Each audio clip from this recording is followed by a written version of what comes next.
Hey everybody, my name's Kydd. I'm the founder of Tastemade. When Tom came to my studio a couple months ago, he said, hey, will you speak at this thing? And I was like, sure, that'll be fun. And then I looked at the agenda and I was like, holy crap. So, holy crap, I'm here. So look, what I'm gonna tell you about today is not the future of the media business. It is the absolute today of the media business for anyone who is a millennial or Gen Z, and it all happens right here. So the thing where this all started was I grew up in a small town in Maine, at the end of a dirt road in a town called Orrington, Maine. It is not where internet entrepreneurs come from, but there were some influences, three big influences on my life growing up in Maine that led me here today. So the first was food. So, we had gardens. My Uncle Dick is a lobsterman on Deer Isle, Maine. We kind of knew where our food came from. The term foodie didn't even really exist. And basically, farm to table was not a marketing catchphrase for the cool new restaurant. It was kind of a way of life. The second influence was MTV. So my parents were both public school teachers, and there was no way in hell we were getting cable TV. And so I would get on my bike and ride like 5 miles to my friend's house to watch this cool new thing that was just for our generation. Our parents hated it, but MTV was like the coolest thing we had seen. And I thought, God, that would be so fun to do one of those one day. And then the third influence was, yes, this is the right slide, was girls, French girls to be more exact. And my mother was a French teacher, and so every summer she ran a foreign exchange program. So we had, you feel me? So I had an older sister, so every summer I had a very attractive, very cool and interesting young French foreign exchange student at my house. So this image is how my 10-year-old brain remembers it.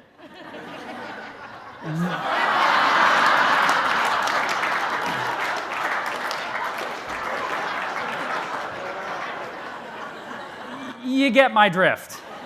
So, but the cool part was that this was the beginning of my fascination with other cultures and other countries.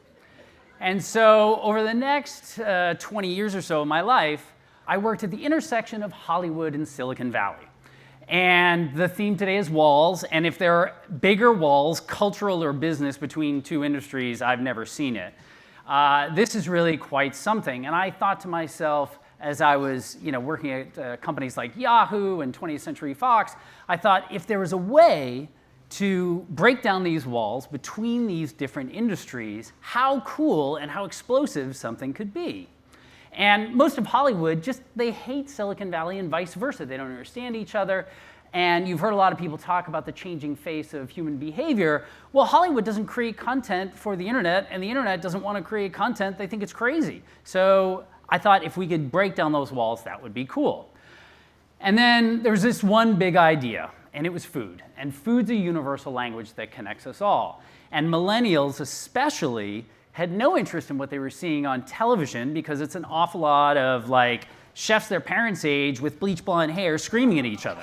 And that's just not cool or relevant to them at all. So then my partners, Joe and Larry, and I, 4 years ago, started Tastemade, basically to build a global, millennial, mobile-first kind of modern television network based around food and travel. This is Tastemade Studios. It's a 7,000 square foot soundstage here in Santa Monica.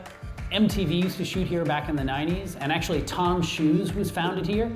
As you can see, we have multiple kitchen sets. The Brooklyn kitchen over there, our classic kitchen here. This is one of the most Instagram sets that we have here at Tastemade. We bought every black belt from every thrift store in Los Angeles and hand laid them one by one. So that's our floor. And then up here, when we were building the sets, we saved all of the extra pieces and started laying them up one by one. This is our newest set. It's for our upcoming show, Hash Browns and Hashtags. This entire set was built in about 3 days. So our audience are millennials, and if you go to any other studio in Los Angeles, what do? You come up to armed guards with the giant thing coming down, and it's behind a fortress, because that's where all the creative people are. We thought the exact opposite. And in fact, Kara Swisher, who was just here a little while ago, brought her son to see us just several weeks ago, because if we could make this open, right? If we could open up creativity to a whole new class of storytellers, that could be really fascinating. And so for millennials and even Gen X, this is their life, right here, the phone. And if you look at some of these graphs, millennials not watching television. That's a massive change to the media business. But what's also interesting is millennials is now the biggest generation, passing boomers. So again, go back to Hollywood and Silicon Valley. The biggest generation is being completely underserved by the biggest content creators. And over 90% of millennials use this as their primary vehicle for content. So let's talk about Facebook, what we do on there. We try to create thumb-stopping experiences. And on Facebook, what you see is videos autoplay, the sound is off, you need to have great titling. So in the first 3 seconds, you need to capture your audience. In addition to platforms like Facebook, we also are innovating around formats. And so this is what Tom was mentioning earlier, these top-down, hands-only recipes. And this was something that we played around with a few years ago and thought it would be kind of cool. What we didn't realize was that the potato pizza on the right has 93 million views, and it's only been live for a few months. And so to give you some idea of scale, Tastemade does over 2 billion video views a month. We have over 100 million monthly active viewers. And last month, and every single month, humanity spends over 2,000 years watching food and travel videos from Tastemade. 2,000 years of watch time. And many of you may find this really interesting, but if you're a millennial, this is what you do and how you live your life. So one thing is creating content for all of these different platforms. So on Facebook and Instagram, the format is actually a square video. And on Instagram, it's actually a vertical video because that's how people hold their phone, vertically. And I want to show you, you see on the monitor on the right-hand side, when we first started the company, we said, well, how are we going to create all of this content for these different platforms?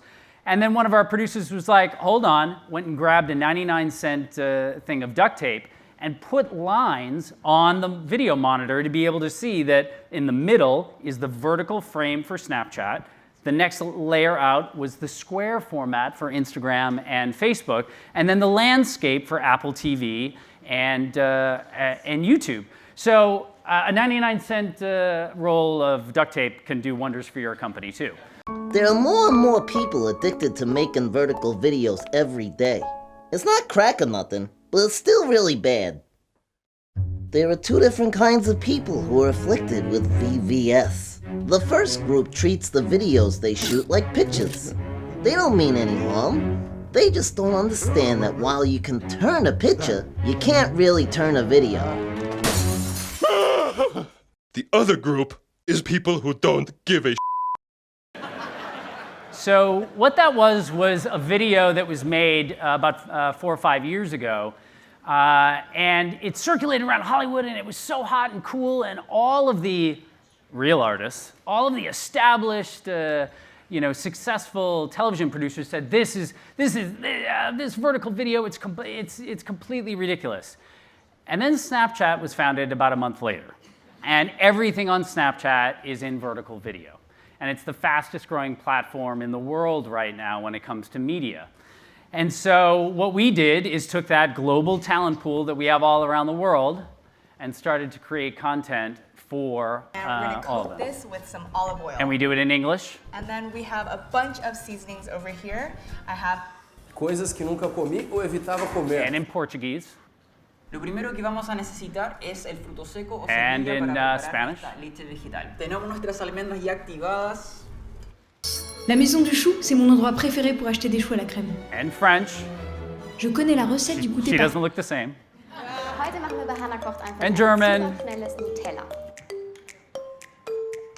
And then in many other markets around the world, including Australia and also in China. 大家好，我是 Katie。欢迎收看好 Living 美味。 So I show you this because it's incredibly important for you to understand that the modern media landscape, see all those brands on the bottom? That's where millennials are spending all of their time. So the entire media business is up for grabs. And if you want to reach, many of you run businesses or nonprofits, if you want to reach millennials, you need to reach them on the platforms where they're spending their time. And the landscape is changing so fast right now that if you just try to do one, you are going to miss large amounts of your audience. You have to be across all of them. So we were doing great. We're like, oh, this business actually might work. It's a startup. You'd kind of never know. And then a couple months ago, Mark Zuckerberg says, oh, and by the way, live video on Facebook is what we're going to do. Everyone go.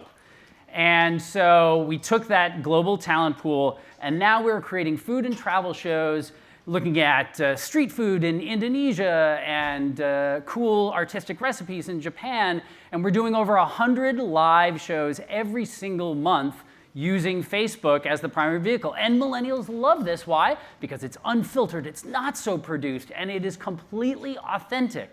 And again, this is all happening. This happened just a couple months ago. And so there's a couple Hollywood luminaries here, right, who've been talking. And William Goldman, this famous quote about nobody knows anything about what's going to work in Hollywood. Well, we didn't know it was going to work either. One of our most successful Facebook Live videos ever was latte art. No star, no like bells and whistles, a latte artist basically creating something cool. And what happened was in the first hour, we got over 1 million views. We had over 100,000 simultaneous viewers. That's more than like leading cable television shows. And there were 93,000 comments from all around the world. And how much marketing was done? 0. We did this at 6 p.m. on a Friday night when everyone should be out partying, and instead we had massive viewership. So that's the creative side of the business, right? Really, like that's massive opportunity. But then let's think about the monetization, right? Advertising is what fuels the media business. And Apple comes out with, ad blocking technologies, and people are like, oh, millennials hate advertising. No, what they hate is completely untargeted, completely interruptive advertising. And if you actually treat them with some respect, you might actually get somewhere. So we actually do native advertising, where we integrate brands into some storytelling. Let me show you how that looks. Hey, I'm Jax, and welcome to the Grill Iron. We draft the best culinary trailblazers to step into our Tastemade kitchen at the Hyundai Fieldhouse and redefine the art of tailgating. While the teams fight it out on the gridiron, our chefs turn up the heat on the Grill Iron. So this was actually shot for mobile devices, right? And what we did was, there was lots of excitement around this, but we actually hired Nielsen to do a study to test this type of native advertising with millennials compared to television spots as well as 15-second pre-roll. And across all of these metrics, memorability, brand lift, likely to recommend to a friend, et cetera, this type of native advertising where there's a great story, like you want to watch this, that outperformed that. So what happened is that we started getting pulled into the advertising business as well as the content creation business. And that also extended to mobile because Snapchat's ad format is a 10-second ad format. And guess what? Advertising agencies don't create 10-second ads. They create 30-second. And so what we've started to do with brands like Coke is create ads for them.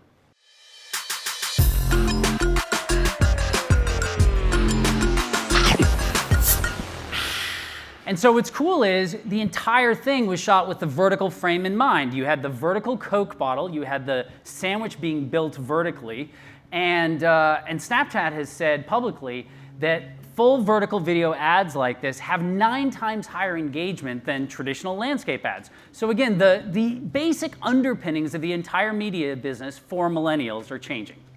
And so look, we think history is repeating itself, right? There's the early days of broadcast, and there's Julia Child. And then there was cable television. And Shep Gordon was up here earlier. What you didn't maybe learn from Shep's talk this morning was that he also discovered Emeril Lagasse and Wolfgang Puck and other celebrity chefs.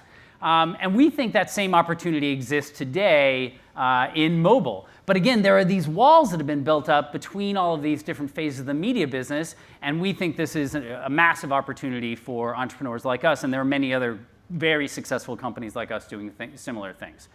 So history is repeating itself in the media business, but it's also repeating itself in my personal life.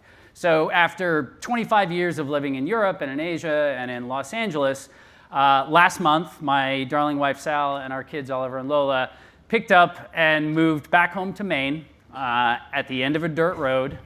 We do not have cable television.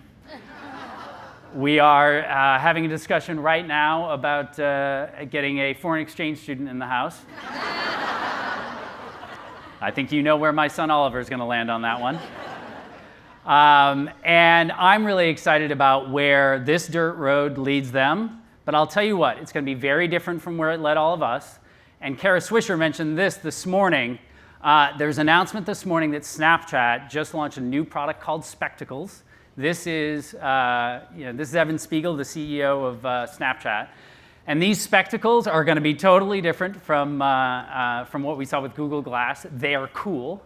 They are stylish. They have a camera that allows short capturing of video to then be shared with other people. And I'll tell you what, my kids are Generation Z, not Millennials, and that's probably going to be their story. And I was just really excited to share my story with you today. Thank you very much.